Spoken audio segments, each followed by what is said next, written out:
So select the RNA-seq option,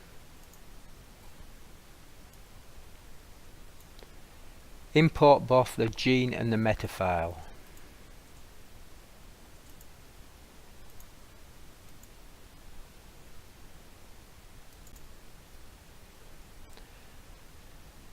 For the different types of analysis, this tells you how many files you need.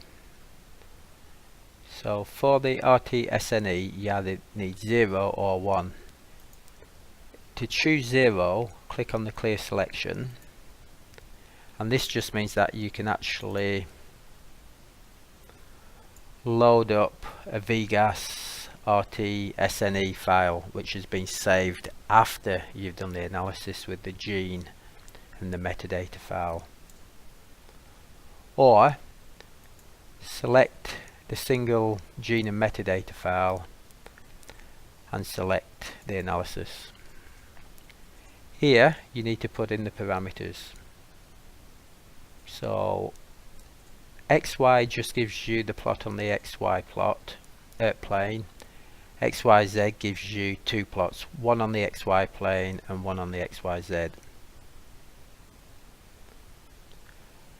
Minimum scale just sets the width or the height in pixels, which is the minimum for the plot when set to scale 1. However, you can actually enlarge it within the panel. Then click Analyze, and this takes some time to actually load up. Okay, the files have now loaded and the screen is split up into three areas: the display parameters, the metadata grid and the plots. Along the bottom we've got the iteration track bar, and we set the iteration maximum to be 1000. So you can see the plot move. We can actually scale this to make it bigger.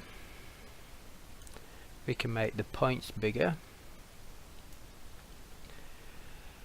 If the XZ option was chosen, then you can also display the plot on the XZ plane.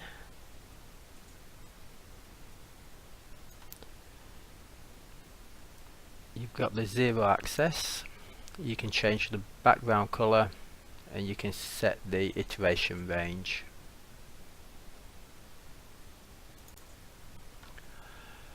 Okay, we've got the list of metadata types here, and these are displayed in the grid. These are all the metadata and the values taken out of the metadata or phenodata file. They can either be a value, a number, or a yes or no. And this is the list of samples. The number here is the index of the sample, which is the order the sample occurs within the file. Any of these can be ordered in descending or ascending order by clicking on the column header. So we can select what metadata types we want to show in the grid. This just makes it easier to deal with the data.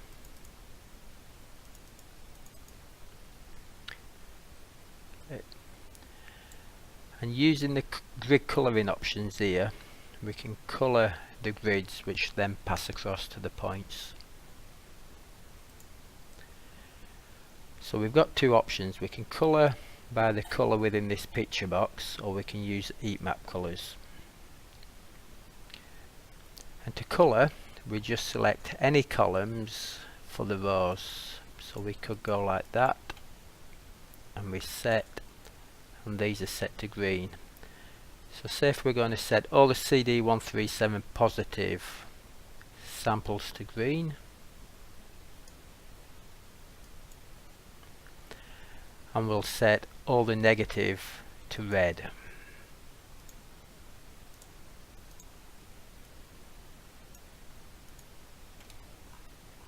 Just use the shift key to do this. Okay.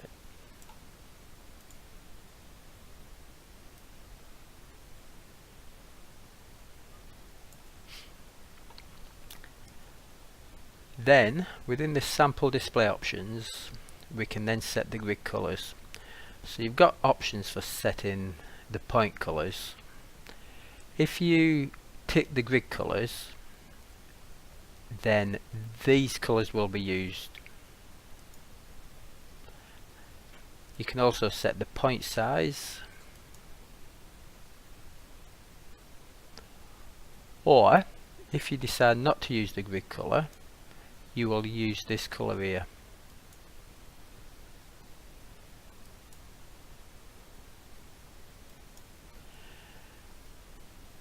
And this color will be set for whatever rows you've set.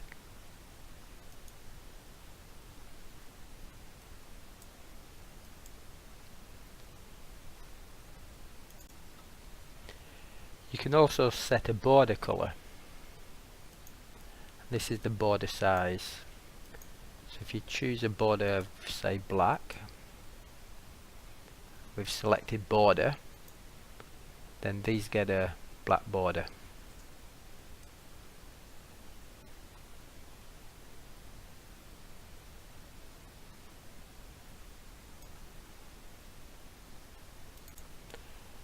You can also hide points. So again, it works the same. You select the rows out of the grid, can be any column, and you can select hide points and they disappear. You clear, they come back, and they keep the same colour and borders as was set previously.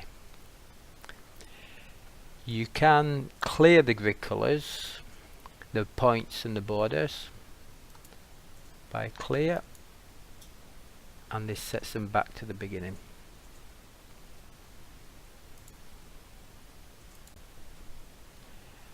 You can also order by heat map colours. So clear clears them. You select all the rows in the column that you wish to apply the heat map to. This has to be a numeric column. You can't do this on yes or no's or strings. Click use heat map, choose the heat map color, click set, and the colors is set. Anything with no value is set to black. So you can now apply these to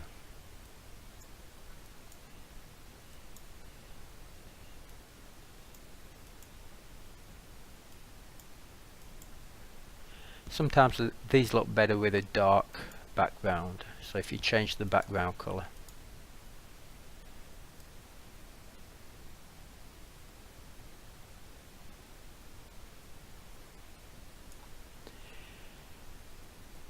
The minimum within these values is 923, so red actually starts at 923 and green goes all the way to 6689. If you want to start red at 0 and say green at 5000, so anything above 5000 will be set to green, you can set it this way.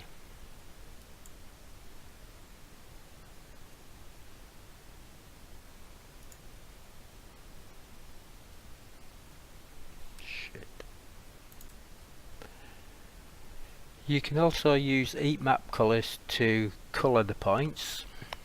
These can only be applied to a numeric metatype, not yes or no or a factor. So if you select all the samples within the column for CD8, click use heat map, you select the heat map type, you click set. This sets the heat map colors. Anything with no value is set to black. You can then select grid color and set the colors.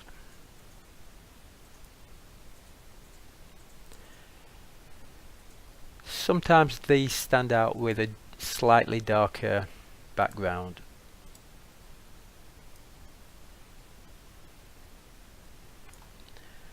The minimum red is currently 923 and the maximum green is currently 6689, so you can actually change these if need be. So you could set anything above 5000 to be green.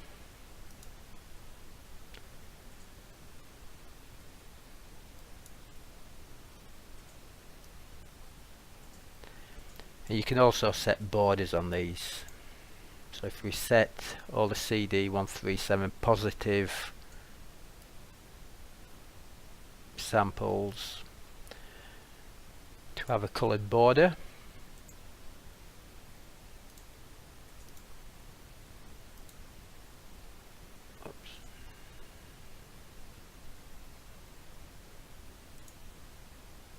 we'll set these to have a blue border.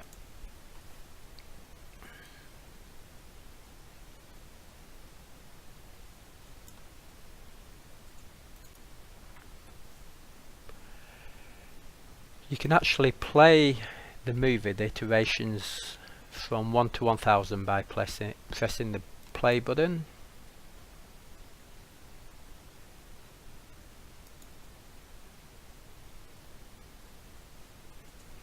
And you can select the interval in milliseconds.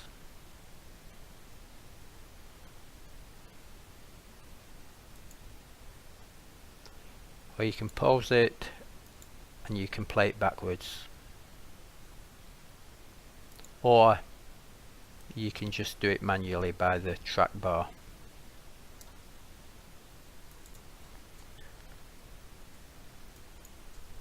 Okay, so you can clear these. So all these are now unselected and can be coloured or sized using these plot options at the top.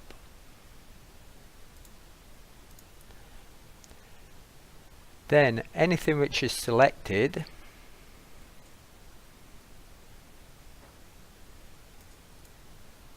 is actually set through here, but you can still resize and change the colour on the unselected points. You've also got the option to highlight them. So this is the highlight colour,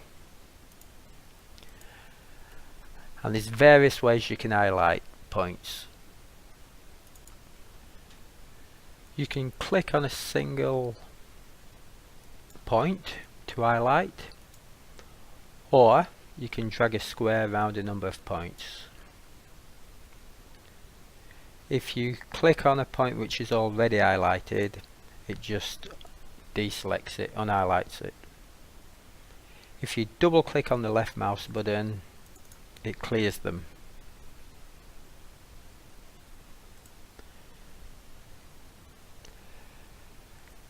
Within the grid, you've got a few buttons at the top. The cross clears the grid. So if you actually select a number or highlight a number of points, and then you double click on the right mouse button, these are selected within the grid. The middle button moves these up to the top, so you can actually see what you're looking at a bit easier. So you could actually set all these to a certain colour and then set these colours.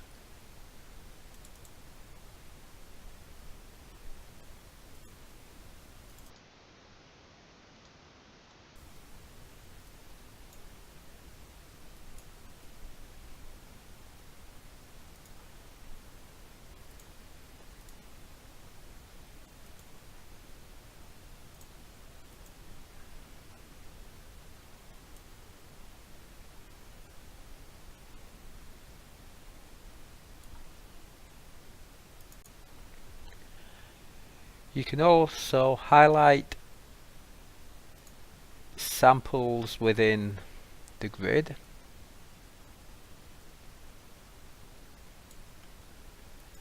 This has to be the sample column, and then click the third button, and this will highlight all these samples within the plot.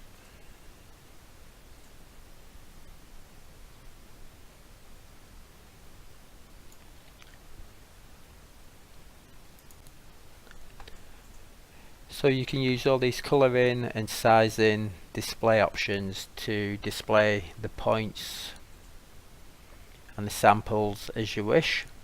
You can also export either the XY plot or the XZ plot to an image file, and you can save this display as a VGAS file.